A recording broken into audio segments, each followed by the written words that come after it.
ବୁଢ଼ୀମା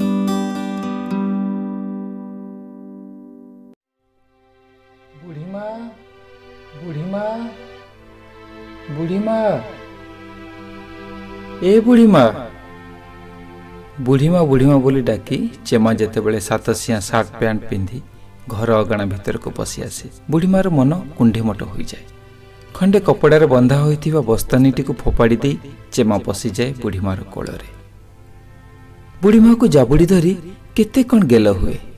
ସେତେବେଳକୁ ବୁଢ଼ୀମା ଭାବୁଥାଏ, ଏଇ ସୂର୍ଯ୍ୟଚନ୍ଦ୍ର ଦେଖାଯାଉଥିବା ଘରଟା ମୋ ପାଇଁ ସ୍ୱର୍ଗଟିଏ।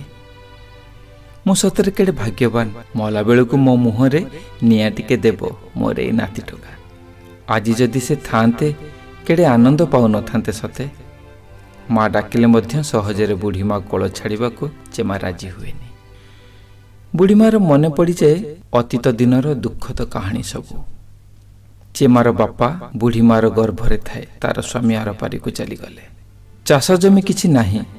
ଘର କହିଲେ ମୁଣ୍ଡ ନୁଆଣିଆ 2 ବଖରା ଛଣ ଘର। ତା ଘରକୁ ଲାଗି ସର୍ବରାକାରଙ୍କ ଘର।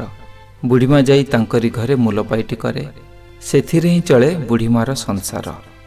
ସର୍ବରାକାରଙ୍କ ସହଧର୍ମିଣୀଙ୍କର ବୁଢ଼ୀମା ଅତି ନିଜର। ସାଆନ୍ତାଣୀଙ୍କର ସବୁ ଖବର ବୁଢ଼ୀମାର ଜିଭ ଅଗରେ ଥାଏ। ଆଉ ସେ ଥିଲେ ସାଆନ୍ତାଣୀଙ୍କର ଅତି ପ୍ରିୟ ବିଶ୍ୱସ୍ତ ଚାକରାଣୀ। ସାଆନ୍ତାଣୀଙ୍କର କେଉଁ କଥା ସାଆନ୍ତକୁ ଅବାର ଥାଇପାରେ, କିନ୍ତୁ ବୁଢ଼ୀମାଙ୍କୁ ସବୁ କଥା ଜଣା। ବୁଢ଼ୀମା କେବେ ବି ଜିଭ ଠେଲି କୌଣସି ତଥ୍ୟ ପଦାକୁ ବାହାର କରିନାହାନ୍ତି। ବୁଢ଼ୀମା ବୟସରେ ସାଆନ୍ତାଣୀଙ୍କ ସମସାମୟିକ କିମ୍ବା ଟିକେ କମ୍ ହେବ, କିନ୍ତୁ ବୁଢ଼ୀମା ସାଆନ୍ତାଣୀକୁ କେତେବେଳେ ଅପାତ କେତେବେଳେ ନାନୀ ସମ୍ବୋଧନ କରେ। ଆଉ ସାଆନ୍ତାଣୀ କିନ୍ତୁ ବୁଢ଼ୀମା ପାଟିରୁ ନାନୀ ଡାକ ଶୁଣିବାକୁ ଭାରି ପସନ୍ଦ କରନ୍ତି। ମା ସାଆନ୍ତାଣୀକୁ କିନ୍ତୁ ଏବେ ବେଶୀ ବାଧେ ସାଆନ୍ତଙ୍କ କାଳ ହେବା କଥାଟା। କିନ୍ତୁ ଏ ଦୁଃଖଦ ଘଟଣାଠାରୁ ଆହୁରି ବେଶୀ କଷ୍ଟ ଦିଏ ନିଜ ନାତି ନାତୁଣୀମାନେ ତା ପାଖ ମାଡ଼ୁନଥିବା କଥାଟି। ମା ସାଆନ୍ତାଣୀ ଭାବନ୍ତି, ଯଦି ଚେମା ପରି ମୋର ନାତି କିମ୍ବା ନାତୁଣୀ ଗୋଟି ମୋ କୋଳରେ ପଶିଯାଆନ୍ତେ ତେବେ ନିଃସଙ୍ଗତା ଆଉ ମୋତେ ବେଶୀ ବାଧନ୍ତାନି। ଦିନେ କଥା ପ୍ରସଙ୍ଗରେ ସାନ ବୋହୂ କୋହୁ କୋହୁ କହିଦେଲେ, ତମ ଦେହରୁ ଝାଳୁଆ ଗନ୍ଧ ବାହାରୁଛି। ଆମ ପିଲାମାନେ ତମ ସହ ମିଶିଲେ ଏମାନଙ୍କର ଆଲର୍ଜି ହେଇଯିବ। ସତରେ କ'ଣ ତା ଦେହରୁ ଝାଳୁଆ ଗନ୍ଧ ବାହାରି ପଡ଼ୁଛି? ସେ କ'ଣ ଚେମାର ବୁଢ଼ୀମା ଠାରୁ ଏତେ ନ୍ୟୁନ?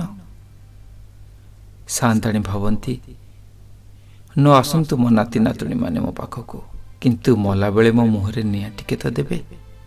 ଅସଜଡ଼ା ପାକଲା କେଶକୁ 2 ହାତରେ ଆଉଁସି ଦେଉ ଦେଉ ସାଆନ୍ତାଣୀ ହଜିଯାଆନ୍ତି ହଜିଲା ଅତୀତରେ। ଘିଅ ମହୁରେ ଭାସୁଥିବା ପୁଅମାନଙ୍କ ଉଜ୍ଜଳ ଭବିଷ୍ୟତ ପାଇଁ ସେମାନଙ୍କୁ ଗାଁରୁ ନେଇ ସହରରେ ପଢ଼ାଇଥିଲେ। ପୋଇଡଙ୍କ, କଞ୍ଚା କଦଳୀ, ସାରୁ, କଖାରୁ ଇତ୍ୟାଦି ପ୍ରତ୍ୟେକ ସପ୍ତାହ ଭାରୁଆ କରି ସେମାନଙ୍କ ପାଖକୁ ପଠାନ୍ତି। ସେଥିପାଇଁ ଆଜି 4 ଜଣ ପୁଅ ହାକିମ। ନବ୍ୟ ସୁଶିକ୍ଷିତ ବୋହୂମାନେ ଆଜି ପୁଅମାନଙ୍କ ଯୋଗୁଁ ଛାତି ଫୁଲାଇ ଚାଲୁଛନ୍ତି। ବାସ୍ତବିକ ପୁଅମାନେ ଆଜି ସାହେବ ବୋଲି ବୋହୂମାନେ ସାହେବାଣୀ। ସାଆନ୍ତାଣୀ ଭାବନ୍ତି, ଏସବୁ ମୂଳରେ ତ ମୁଁ। କିନ୍ତୁ ବୋହୂଙ୍କ ନାକରେ ଆଜି ସାଆନ୍ତାଣୀଙ୍କ ଦେହରୁ ଝରୁଛି ଝାଳୁଆ ଗନ୍ଧ। ମା ସାଆନ୍ତାଣୀ ଦେଖୁଛନ୍ତି, ନାତି ନାତୁଣୀମାନେ ଯେଉଁ ବର୍ଷ କିମ୍ବା 6 ମାସକୁ ଥରେ ଅଧେ ଘରକୁ ଆସୁଛନ୍ତି ତାଙ୍କ ସହିତ ବେଶୀ ମିଳାମିଶା କରୁନାହାନ୍ତି।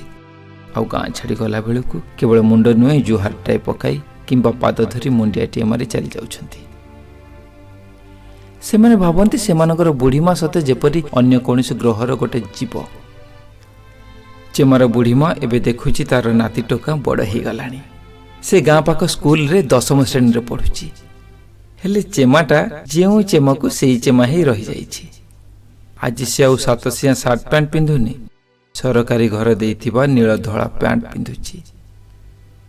ଖଣ୍ଡେ କପଡ଼ାରେ ବହି ବାନ୍ଧି ସ୍କୁଲ ଯାଉନି, କିନ୍ତୁ ପଛପାଖେ ବସ୍ତାନି ରଖି ସ୍କୁଲ ଯାଉଛି। ଚେମାର ଏସବୁ ସିନା ବଦଳି ଯାଇଛି, କିନ୍ତୁ ବଦଳିନି ଚେମାର ସେଇ ଛୋଟ ଦିନର ପ୍ରକୃତି।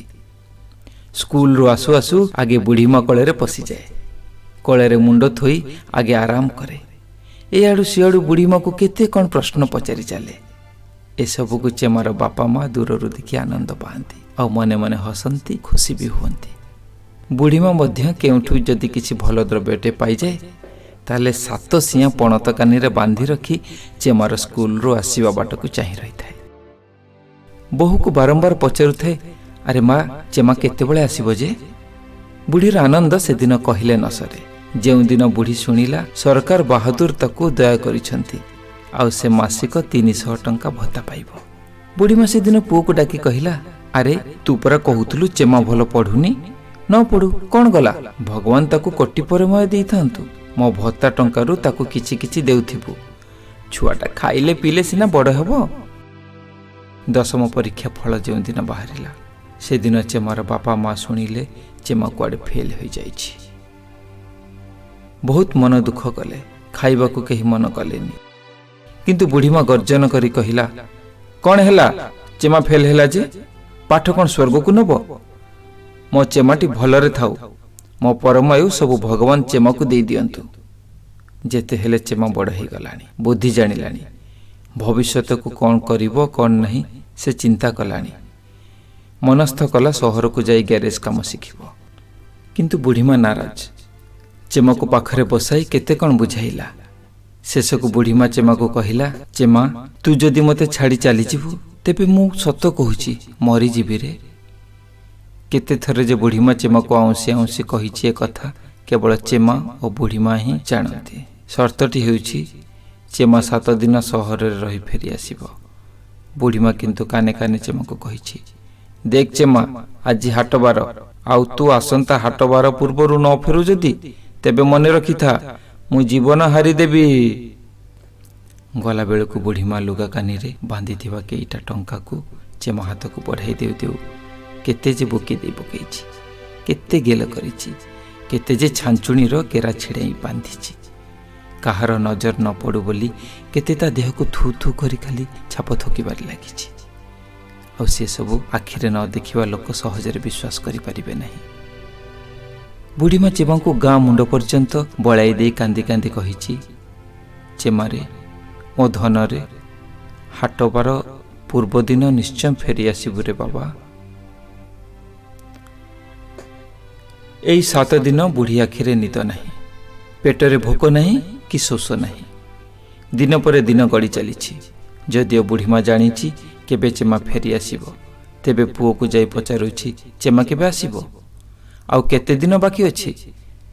ସାଆନ୍ତାଣୀ ଆସି ବୁଢ଼ୀମା ପାଖରେ ବସିଲେ ମଧ୍ୟ ବୁଢ଼ୀମାର ଆଉ ଆଗ ପରି ସାଆନ୍ତାଣୀଙ୍କ ସହିତ କଥା ହୁଏ ନାହିଁ। ଯେଉଁ ପ୍ରସଙ୍ଗରେ କଥା ହେଲେ ମଧ୍ୟ ମଝିରେ ମଝିରେ କହିଦିଏ, ଆଉ ଦିନେ କି 2 ଦିନ ରହିଲା ମୋ ଚେମା ଫେରି ଆସିବ। ଗୁଣୁ ଗୁଣୁ ହେଇ କହି ପକାଏ, କେଉଁଠି ଖାଉଥିବ, କେଉଁଠି ଶୋଉଥିବ, ପାଗଳାଟା ମୋତେ ନ ଦେଖିଲେ ତ ତାକୁ ଭଲ ଲାଗେନି, କ'ଣ କରୁଥିବ। ସେଦିନ ଶନିବାର, ହାଟବାରର ପୂର୍ବଦିନ। ବୁଢ଼ୀମା ସକାଳୁ ସକାଳୁ ଖୁଦ ମୁଠିଏ ନେଇ ଘର ଅଗଣାରେ ଥୋଇ ଦେଇ ଅପେକ୍ଷା କଲା କୁଆକୁ। ଯେମିତି କୁଆଟିଏ ଆସି ଥଣ୍ଟ ମାରିଛି ଖୁଦ ମୁଠିକ ଉପରେ, ବୁଢ଼ୀର ଆନନ୍ଦ ଦେଖେ କିଏ।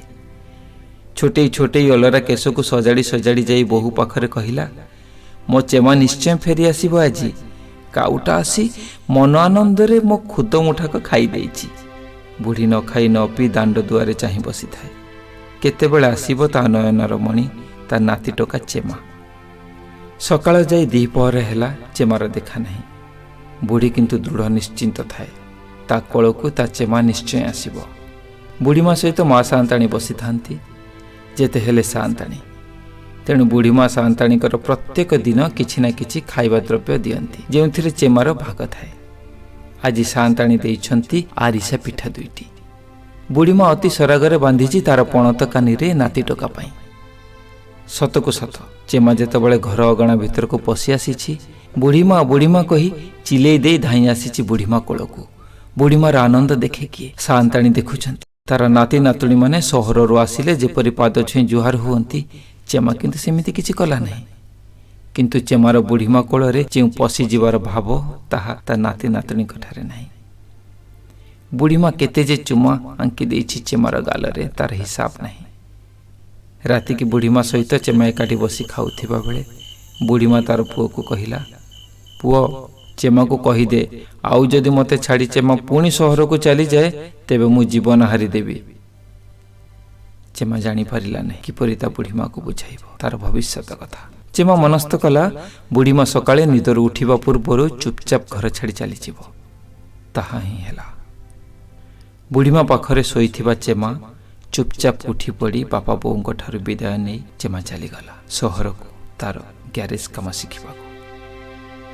राति पाहिला सकाळ हेला चेमा को ता पाखरे शोइथिबा जगार न देखी बुढ़ीमा जाई पुओ बोहू चेमा विषय पचारिला।